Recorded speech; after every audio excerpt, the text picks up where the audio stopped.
Great. I'm interviewing Sean Cam. He is the Chief Financial Officer of Partners Life Limited. Sean, tell us about your role. Yes, look, Partners Life is New Zealand's fastest growing life insurance company in New Zealand.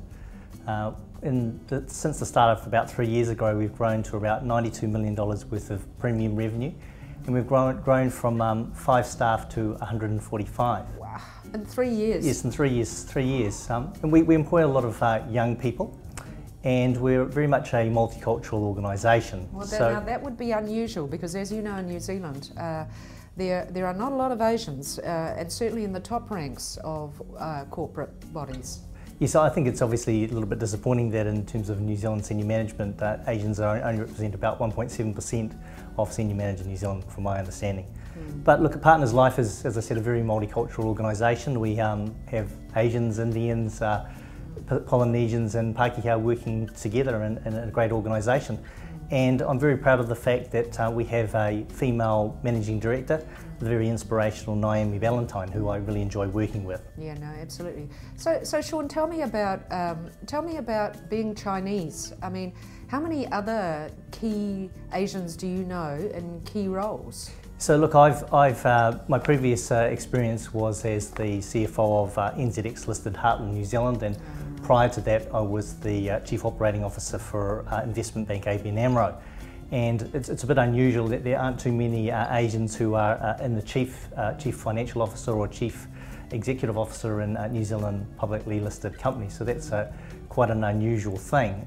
Certainly from my perspective, one of the more prominent Asian people recently has been the CEO of Fletcher Building, which is Jonathan Ling. Of course, unfortunately, he's an Australian, but certainly some of my former colleagues have said, no, Sean, you could be the New Zealand equivalent of Jonathan Ling. Well, we're certainly going to give you every encouragement to do that. So tell me, does it make a difference, your ethnicity? You're a second generation? Yes, so I'm a second generation New Zealander. Both my parents were born in New Zealand, but both sets of grandparents came out from China in the 1940s. So I've seen a lot of change in my life. I think when I went to school, my sister and I were the only 2 Chinese kids at school at Takapuna Primary. And now when my children go to school, it's a very multicultural class, and we have a lot of children from different cultures in the classroom. Absolutely. So in terms of the transformation of Auckland in particular, is that where a lot of the client base of Partners Life is? So we have a very diverse client base. We've got about 60,000 lives that we cover across New Zealand. As I said, we're a very multicultural organisation, but we do recognise the importance of Asian business, and we've just recently hired a Mandarin-speaking insurance specialist to help our Asian advisors with their Mandarin-speaking clients. So certainly recognise that that's an important sector of the Auckland economy. Well, absolutely. It's now 1 in 4. So tell me, does that make you proud to be Asian? Yes, so I'm very proud of both my Asian and my Kiwi culture. I think what I certainly see myself being is wanting to be a role model for young Asian New Zealanders. Certainly what I have found is that one of the things I can do is help young New Zealanders break down some barriers with, I guess, non-Asian New Zealanders. Certainly I think it's helpful for non-Asian New Zealanders to understand that Chinese people do like rugby, and we do like to have the occasional beer, and we can speak articulately in English. Great. Even to this day, I'm surprised that people say, "Oh, you speak very good English, Sean," but so where are you from? Right, and you say Takapuna. Yeah, and I say Takapuna. Yeah. I mean, equally, it's important for new to New Zealand Asians to understand the way New Zealand Kiwi culture is, and Kiwis are traditionally very conservative, and we do have this tall poppy syndrome. Certainly in the 1990s there was quite a lot of backlash against Asians with the immigration that came from Hong Kong during that time, and I think to the extent I can, I'd like to help Asians overcome that prejudice if possible.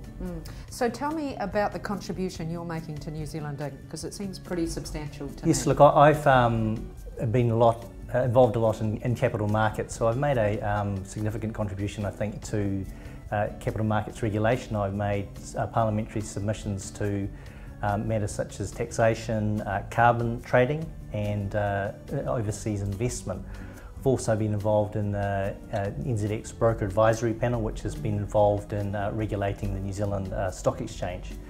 I'm also a speaker at CFO panels and summits on mergers and acquisitions. So I'm contributing, I guess, to the New Zealand capital markets, and also, I guess, getting my face out there in terms of being a presence for New Zealand Asian leaders.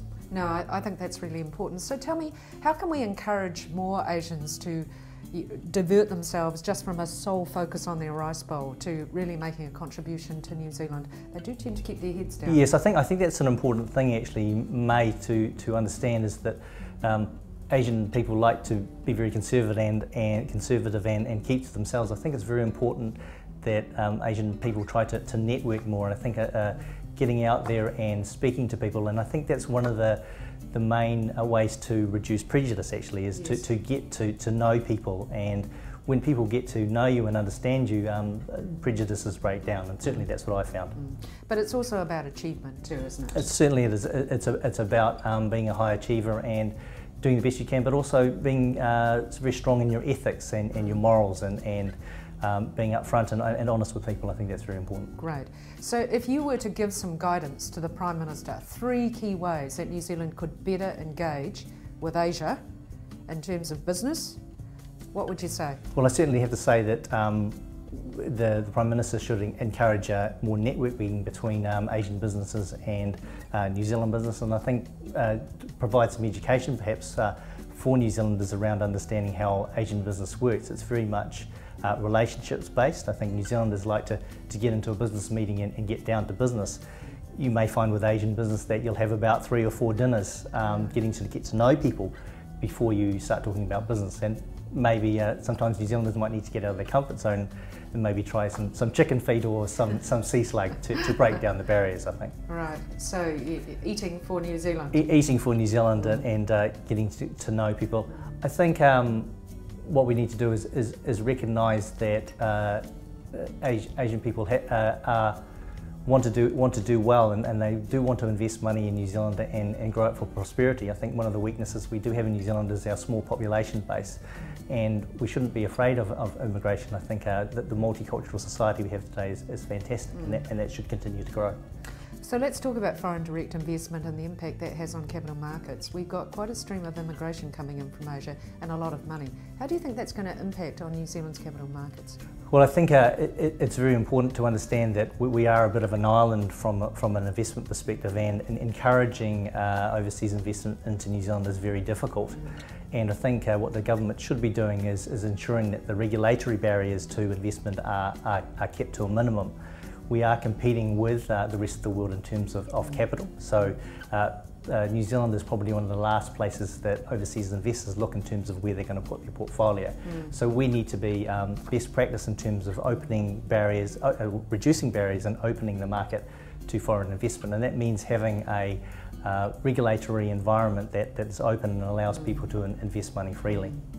So how do you think the transformation of New Zealand's demography is going to have an impact on this country?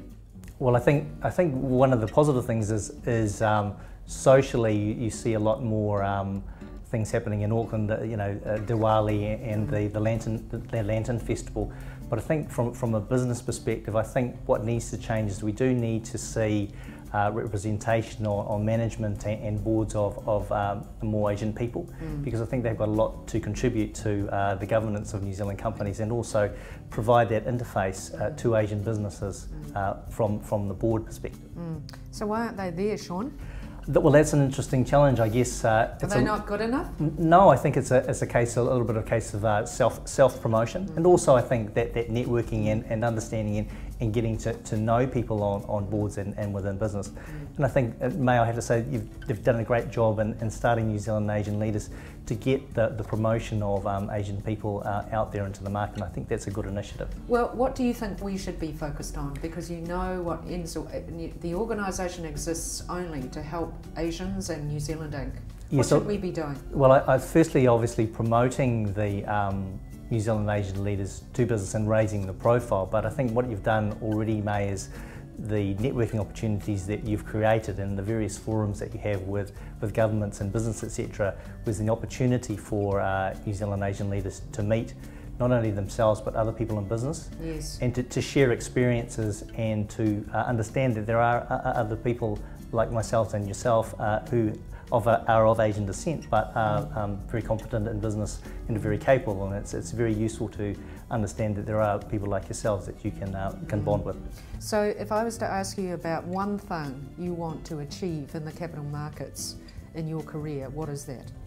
Well, as I said, it would be great if we could have some more Asians on boards and in that C-suite on our listed companies. Yeah, excellent. I mean, my objective for our company at Partners Life is to try and take us to listing in the next few years, and hopefully myself and Naomi will be on that C-suite in a listed company in the years to come. Oh, that would be excellent, and I think it would be a bit groundbreaking and a bit of a first, really, because apart from John and Ling, I can't think of anybody else who's an Asian New Zealander who's been involved in that. That's correct. Yeah, excellent. Well, thank you very much for that, Sean. Thank you, I'm mate. sure a lot of people will watch this interview and they'll think, Mr. Cam, another very well qualified, experienced Asian New Zealander. Thank you. Thank you, mate.